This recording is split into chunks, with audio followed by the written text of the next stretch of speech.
Welcome to the Can Thrive series. This is where these two ultra cool guys are going to hang out. We're going to talk story, and we are literally going to invite ourselves, but with positive vibes only, into your own journeys. We're excited to share our perspectives, experiences, and the experiences of so many individuals we find inspiring in ways that we trust will bring you hope, motivation, and the inspiration to grow and ultimately thrive because, as I say, can. Jason is my coach, a cool Jamaican now living on the island of Kauai.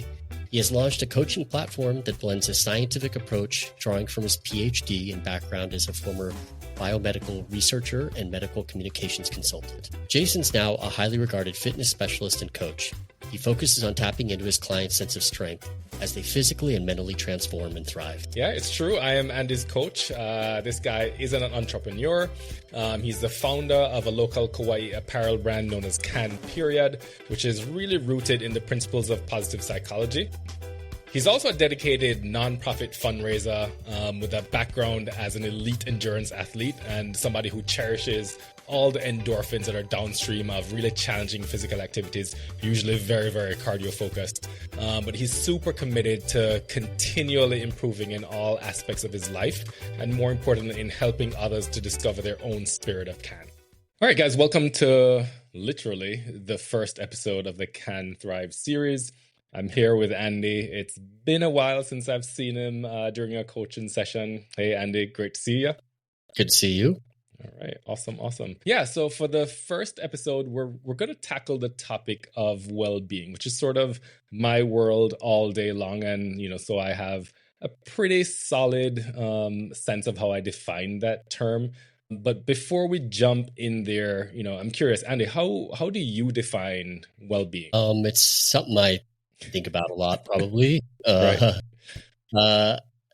I actually, when you brought it out as the first topic, I had been thinking about it a lot lately. Mm-hmm. And I started to kind of define it for myself. Obviously, if we follow the Can brand, I've loved the concept of Maslow's hierarchy of needs and, the idea of meeting, health, safety, love, esteem. And once that's, met, it's, you can pursue purpose and sometimes actually transcend to give back to others. But I started to really think about the role I have. I started to really think about the life I'm so lucky to live and how that opportunity for me and well-being is different for many people throughout the world. Right. For me, I define it as the moments in which, as a process and as a result of meeting the basic needs and then pursuing purpose and doing some awesome and fun things and also being able to give back.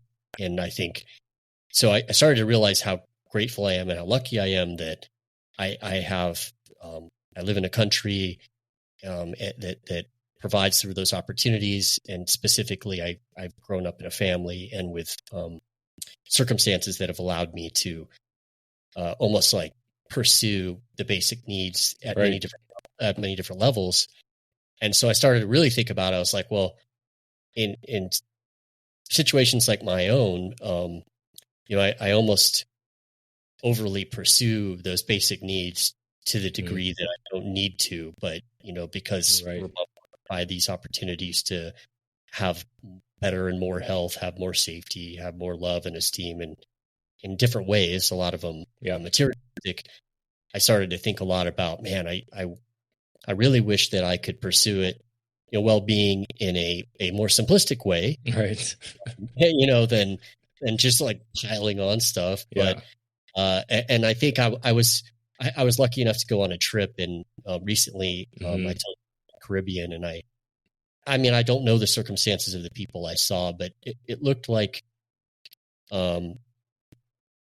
it appeared to be people were living a beautiful life. Right.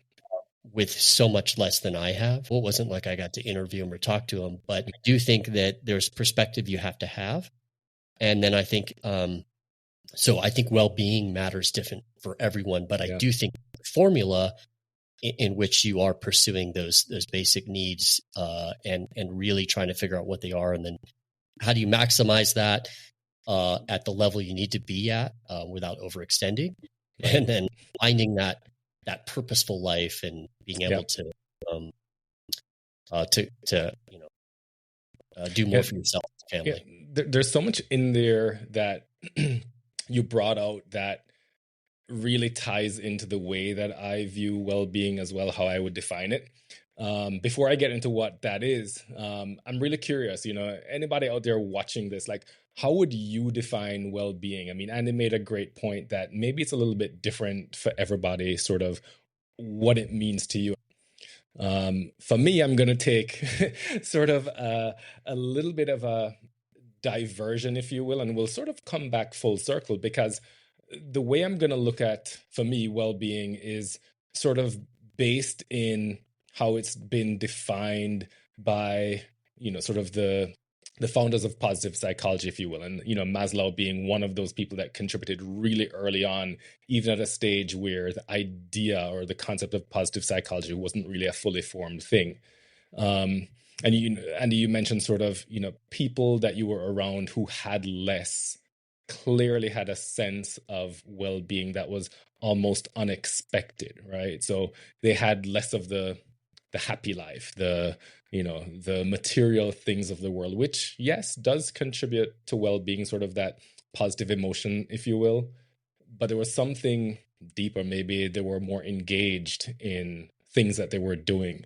Maybe the things that they were doing had deeper meaning for them. And, the positive emotion, the engagement, the meaning being important. Or, you mention, things like giving back. So sort of those meaningful relationships being important.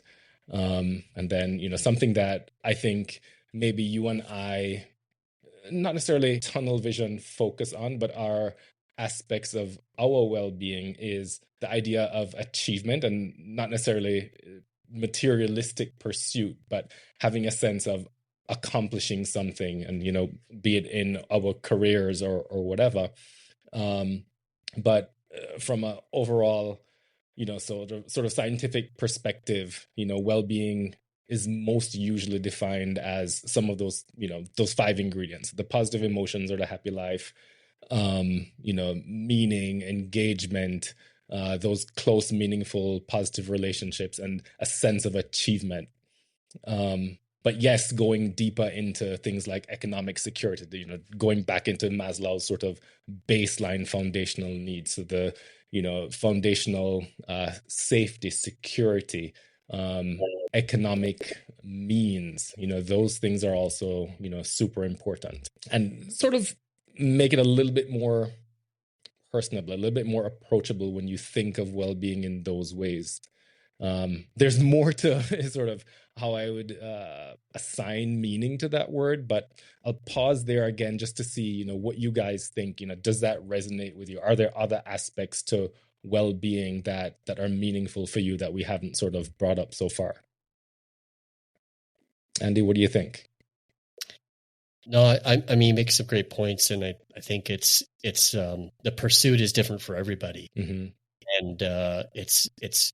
I mean, you're my coach, right? So we have conversations a lot, and it's almost comical, and in a way that, like, I was thinking about it a lot, and I was like, I literally have someone that's helping me try to elevate, my basic needs, and I'm just it's comical to me because I'm so lucky that I already have lots of those needs met, but I'm trying to thrive, if I can use your absolutely business. I mean, that's why it's there, right? So you do have to have perspective, and you realize that number one, you have so much more than others. So a big component of that is could you get to a baseline where you can start to give back, whether it's to friends, family, or community. Exactly. I think that ends up being the sweet spot of where we all want to be. But it's a challenge in the abundance of needs that we have, and so I think there's a lot of opportunity in society for us to really think about it more often and really come to terms with what it means for us. And not that you can't get greater things and achieve more in those buckets, but to really take a look at yourself and say, is this really making me happy or necessary? Exactly. Or are those commercials just Yeah. really identifying with, Spot on. what I think are gaps, and I'm going to go out and fill the void with with things Something or else. experiences I don't need, and I'm just to have whether it be through a substance to help, or an experience, or the stuffs. Yeah. So I think it's funny that you sort of take that direction, because one of the things that I encounter as a coach, even as a personal trainer, is as human beings, modern human beings, we're so caught up in the aspect of our well-being that's concerned with positive emotions. We always want to be happy, and we're looking for the thing. We're chasing something at all times that's going to make us happy, whether that's money or anything else, right? Usually to the detriment of the other aspects of our well-being, like relationships, or doing things that we find engaging, or participating in ways that are deeply meaningful, or cultivating relationships that are going to be positive.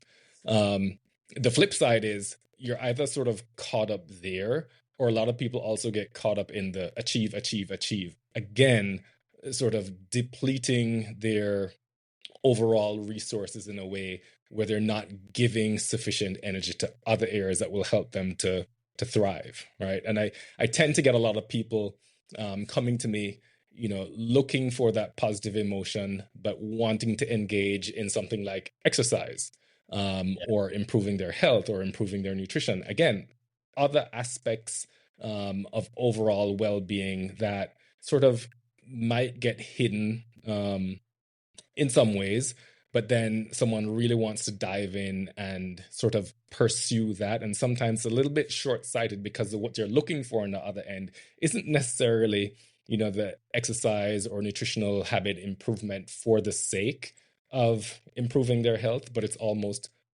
they want a little bit more happiness, and they expect going down that road, even for a short period of time, will give them that. And it's really an exercise in helping to uncover, well, what's behind this? What are you really wanting? And how do we go about addressing sort of some of the shortfalls in engagement, or in meaning, or in positive relationships that are bringing it to this point of wanting to go headlong in this direction? But you're exactly right. When we sort of have our basic needs met on that Maslow's hierarchy, the other levels are sort of, now we level up and we're moving toward maximizing our well-being, if you like, or to use my word, thriving. Yeah, no, I agree. And it's funny because I thought of this term, and I think I mentioned it to you recently, Stoke intelligence. Yes. I'm like my Stoke intelligence coach, because you were talking about the moments in which you have these experiences where you're chasing the momentary Stoke. And a lot of us, there's so much in society, I think right now, is about that, the short term. And so it's harder to plant the seed and watch something grow. It's harder to work a relationship where you think it should be 50-50, but it's 80-20, and it might be 80-20 for the moment. Right. In terms of what you think, who's contributing what. I mean, there's so many of these instances that I see where, you realize, I need to take a longer view, and I need to and not chase these short-term Stoke, if you will, to just be happy in the moment. Right. And, later on you're like, hey, I'm missing the overall goal, or the overall thing that really is in my need set that I want to accomplish. So I'm a perfect example. So it's I mean, you're exactly right, though. Sort of taking a longer term view, but also a broader view, right? So you're thinking long term across multiple different areas, and seeing where you want to channel a little bit more of your energy or emotional resources to make sure that, for example, there are more meaningful events in your life, or more opportunities to engage with things that literally just sort of get into flow and lose yourself, right? Because that's such a huge part of all of our psychological well-being, to have those activities or moments where it's almost just play. Like you're in the moment, time sort of falls away, and you come out on the other end, and you're literally different, having had that experience. Yeah, I love that idea, and I think that so many people are caught up with the incremental change, and even sharing the incremental change to for some satisfaction or proof that you're doing something or making progress. It's so hard to this day and age, I think, to chase a monumental goal, because the outside influences are dictating, judging, and you're feeling it. So you can't just say, I'm going to go to the gym for 5 months and show up different, because you feel like, each day there either needs to be a gain, or the loss you had on that day, if it was a step back, you can just overthink it. So I think for me, that's something that I'm obviously working on with you, is trying to focus on bigger things, and then in bite-sized pieces, that it doesn't matter the daily result necessarily, or the momentary result. It's just the momentum to move forward. Showing up to the process, and being ready to just put in that consistency towards what it is you actually want. Yeah.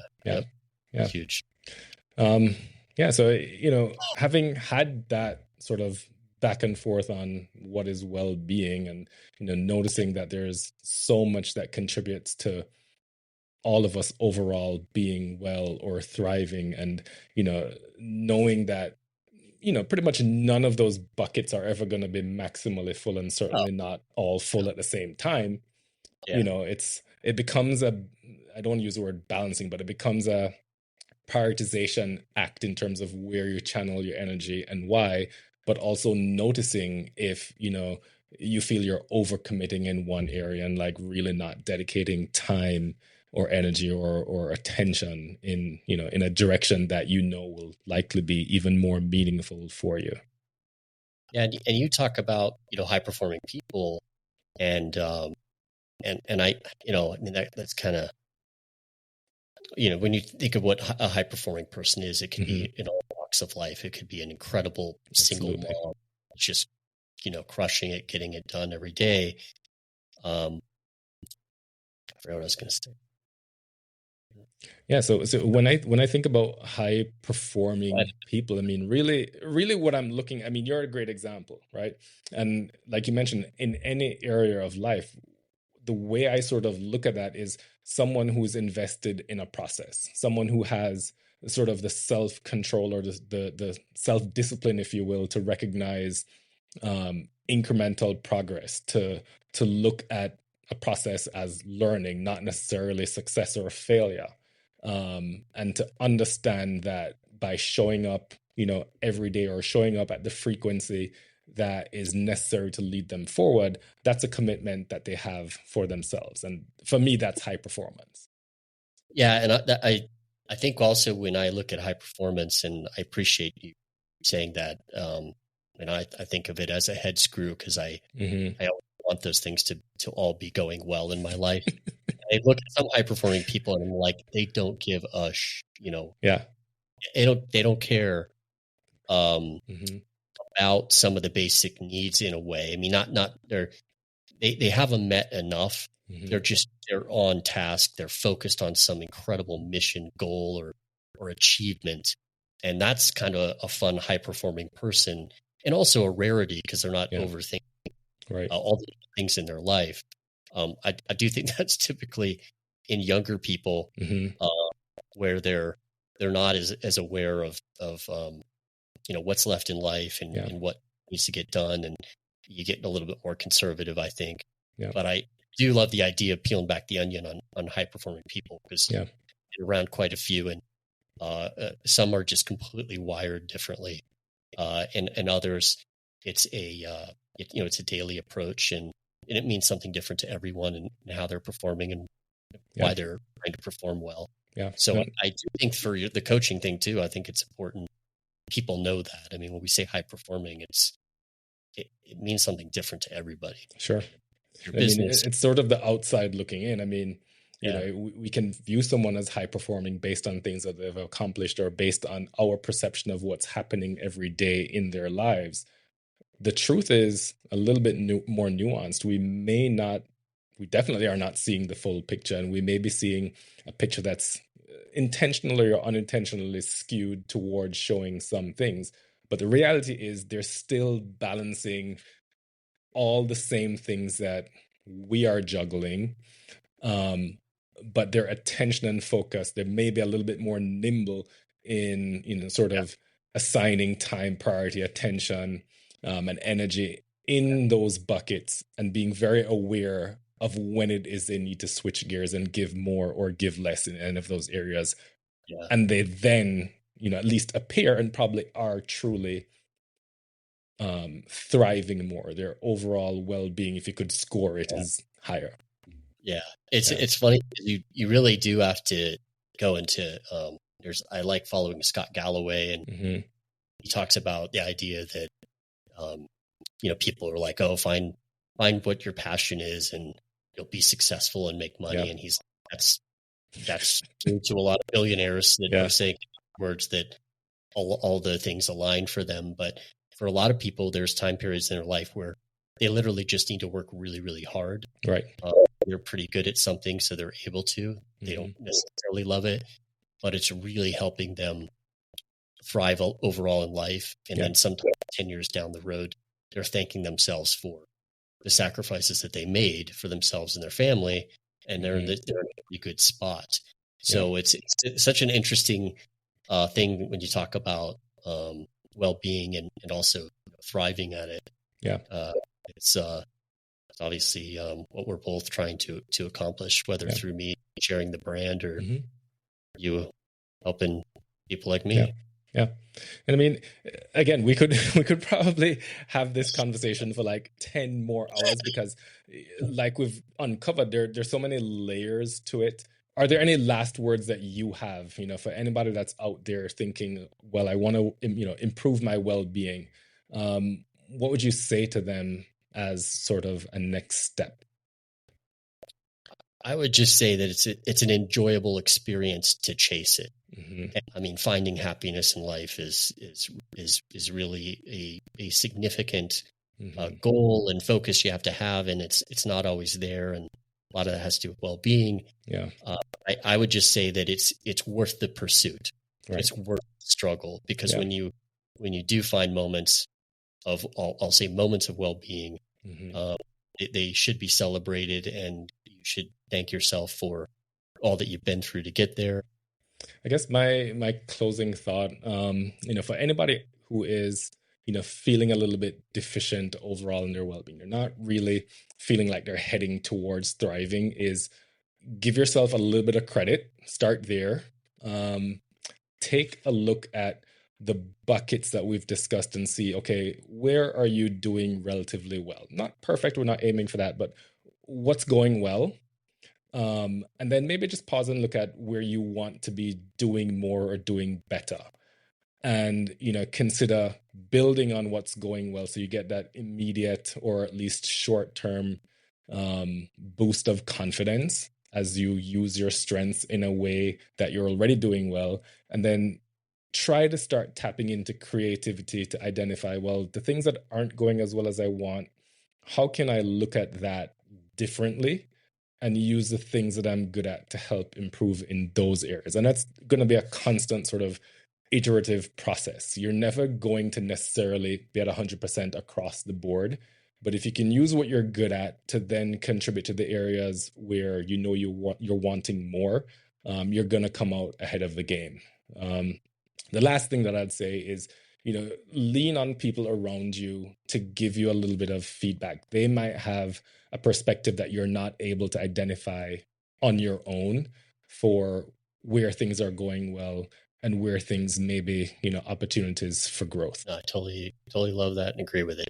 But all right, hopefully you guys like the first the first episode. Step here. one, yes. Step one for us. Yeah. We're rookies at this, but it's been enjoyable. So yeah. Thanks, Jason. Yeah, thanks, Andy. And thanks to all of you guys for joining. All right, guys, if our conversation has been meaningful to you in any way today, then please would like to encourage you to support us through number one, subscribing to the Defeating Can podcast, which Andy regularly hosts. Of course, following the Spirit of Can on Instagram, and definitely go ahead and pick up a piece of Can merch from any of the retail outlets like Deja Vu Surf here on Kauai, or head online to thespiritofcan.com.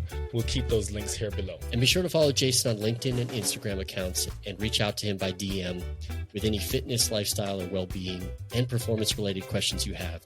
He'd love to learn more about you as he has with me and support your continued growth and well-being through coaching. All right, guys, super important to keep in mind the context of all our conversations here in this series. And I am a certified health and well-being coach. I'm a personal trainer. I'm a fitness nutrition specialist.